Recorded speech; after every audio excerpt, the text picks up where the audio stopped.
प्रभु की स्तुति हो, परमेश्वर का धन्यवाद। हालेलुया। परमेश्वर महान है। परमेश्वर की स्तुति करेंगे, प्रभु का धन्यवाद करेंगे, प्रार्थना करेंगे।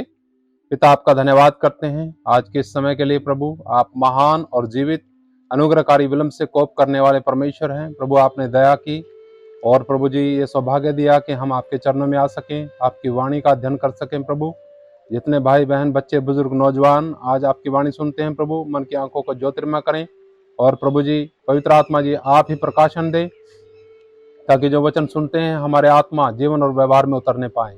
मेरे प्रभु, इन दिनों में जो अंतिम दिन है, प्यारे पिता, होने दे, जितने लोग वचन सुनते हैं और भी जो आपके लोग कहलाए जाते हैं, प्रभु सब लोग आत्मा में जीवन व्यतीत करने पाए और गंभीरता के साथ आपकी महिमा करने पाए। धन्यवाद सारी बातों के लिए। सब कुछ आपके हाथ में सौंपते हुए प्रार्थना प्रभु यीशु के नाम से मांगते हैं, आमीन। हालेलुया। प्रभु की स्तुति हो। एक स्थायी एक अंतरा गा करके फिर हम प्रभु की वाणी में चलेंगे। हम देखते हैं प्रभु ने हमसे प्रेम किया और प्रभु ने हमारे लिए हर चीज मुहैया कराई। प्रभु की स्तुति हो, परमेश्वर का धन्यवाद हो। इतना महान परमेश्वर है जो हमसे इतना प्रेम करता है, इतना प्रेम करता है कि कोई इतना प्रेम हमसे कर नहीं सकता। एक भजन है, यीशु ने कैलवरी दुख क्यों सह लिया, मुझ पापी में क्या देखा था, कोई खूबी नहीं, कोई खूबी नहीं, मुझ में कोई भी खूबी नहीं।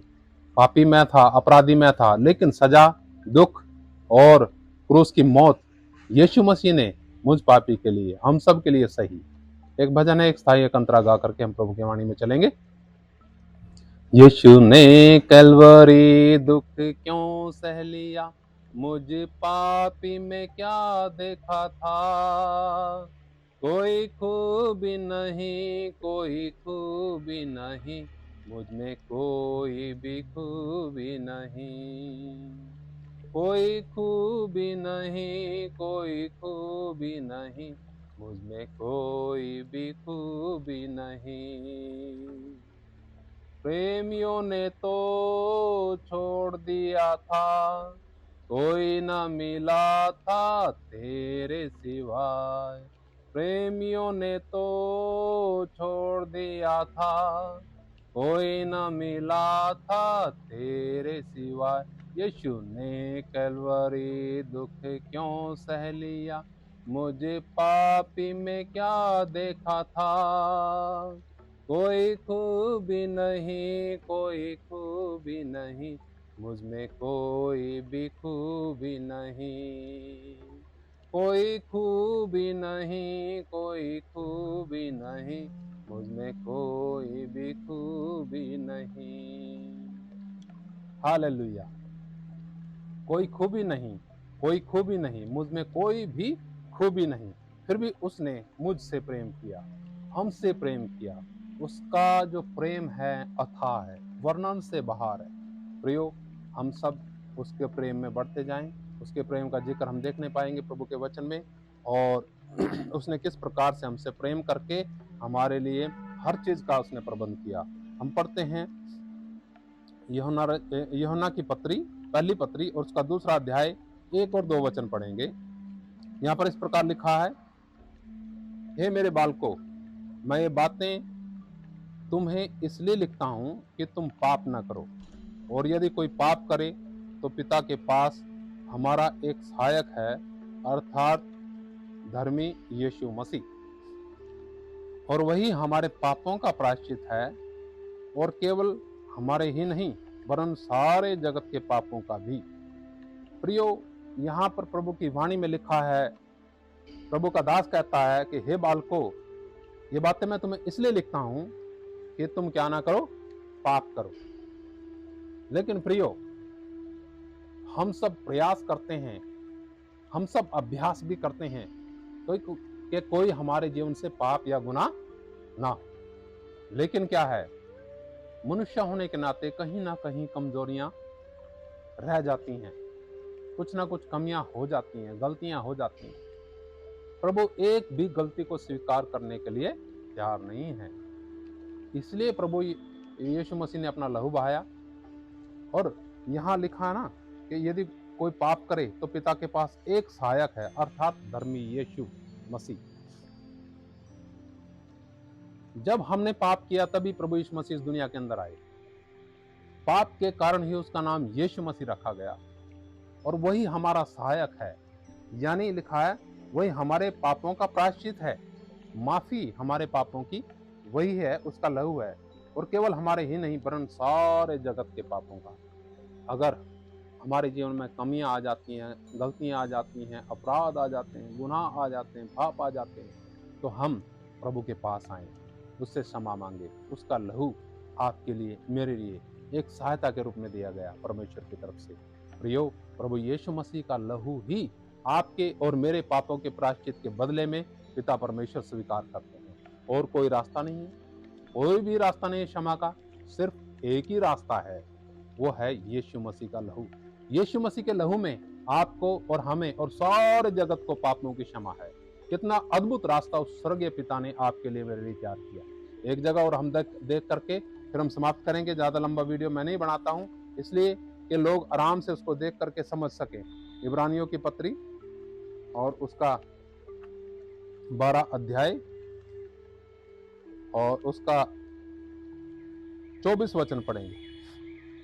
यहाँ पर लिखा, और नई वाचा के मध्यस्थ यीशु और छिड़काव के उस लहू के पास आए हो, जो हाबिल के लहू से उत्तम बातें करता है। हाबिल के लहू से उत्तम बातें करने वाला एक लहू है, वो है यीशु मसीह का। यहाँ लिखा है वचन के अंदर, नई वाचा के मध्यस्थ, यानी एक पुरानी वाचा थी और एक नई वाचा है। नई वाचा यीशु मसीह के लहू की वाचा, और पुरानी वाचा में क्या करना पड़ता था? हमें खुद धर्मी बन के परमेश्वर को दिखाना पड़ता था। लेकिन नई वाचा में यीशु मसीह का लहू हमें पापों से माफ करता है, हमारे पापों की कीमत चुकाता है, हमें धर्मी बनाता है, हमें उद्धार का मार्ग पे लेके चलता है। उद्धार हमें यीशु मसीह के लहू के द्वारा है। अगर यीशु मसीह के लहू बीच में ना आए तो उद्धार का रास्ता, उद्धार का मार्ग समाप्त। एक ही रास्ता, यीशु का लहू। यीशु मसीह के लहू के द्वारा आपके और मेरे पापों की कीमत चुकाई गई। इसलिए यहाँ पर लिखा है, नई वाचा के मध्यस्थ यीशु और छिड़काव के उस लहू के पास आए हो, जो हाबिल के लहू से उत्तम बातें करता है। हाबिल का लहू भी बातें करता था, यीशु का लहू भी बातें करता है। हाबिल का लहू क्या बातें करता था? हाबिल का लहू न्याय की मांग करता था, न्याय चाहता था, क्योंकि उसके साथ न्याय नहीं हुआ था। लेकिन यहाँ पर यीशु का लहू क्या बातें करता है? यीशु का लहू पिता से बातें करता है कि हे पिता, मैंने इनके लिए लहू बहाया, ये मुझसे माफी मांग रहे हैं, लहू के द्वारा इन्हें क्या कर, माफ कर। तो प्रियो, यीशु के लहू में माफी है, उत्तम बात है, ये उत्तम बात है। इसलिए लिखा है, हाबिल के लहू से उत्तम बातें करता है प्रभु यीशु मसीह का लहू। लेकिन बातें करता जरूर है। कई लोग इन वचनों को तोड़ मरोड़ करके इस्तेमाल करने की कोशिश करते हैं। इसलिए प्रियो, इन अंतिम समय में, इन अंतिम समयों में भरमाए ना जाएं, आत्मा में जीवन व्यतीत करें, ताकि पवित्र आत्मा आपको सही दिशा की तरफ लेके चले। प्रभु आपको इन वचनों के द्वारा बहुत बहुत आशीष दे। आइए हम एक बार आंखें बंद करेंगे, फिर मैं दुआ करूंगा, प्रार्थना करूंगा। पिता, आपका एक बार फिर शुक्रिया करते हैं, आपने मौका दिया एक बार फिर आपके चरणों में आने का। पिता, मैं प्रार्थना करता हूँ एक बार फिर उन भाइयों के लिए, बहनों के लिए जिन्होंने ये वचन सुने।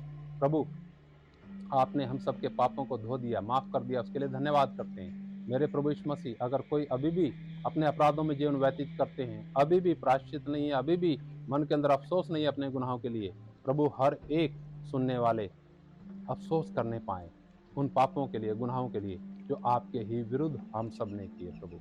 लेकिन आपने हमारे पापों के लिए, हमारे गुनाहों के लिए, अपराधों के लिए प्रभु यीशु मसीह अपनी पीठ पर 39 फोड़े खाए, अपना लहू बहाया, ताकि हम नरक में ना जाएं, उद्धार पाएं, हमेशा अनंत काल का जीवन स्वर्ग में आनंद के साथ आपके साथ व्यतीत करने पाएं।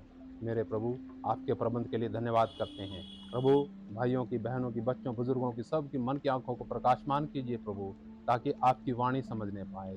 पवित्र आत्मा, आप ही हमारे सहायक हैं। हम जानते हैं, न बल से, न शक्ति से, लेकिन आपकी आत्मा के द्वारा ये सारे कार्य हो सकता है प्रभु। धन्यवाद प्रभु, प्रार्थना सुनने के लिए धन्यवाद।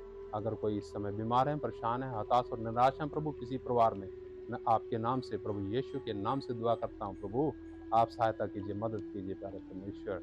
धन्यवाद सब बातों के लिए। ये प्रार्थना प्रभु यीशु के नाम से मांगते हैं, आमीन। हालेलुया। नमस्कार, जय मसीह की, मारनाथा।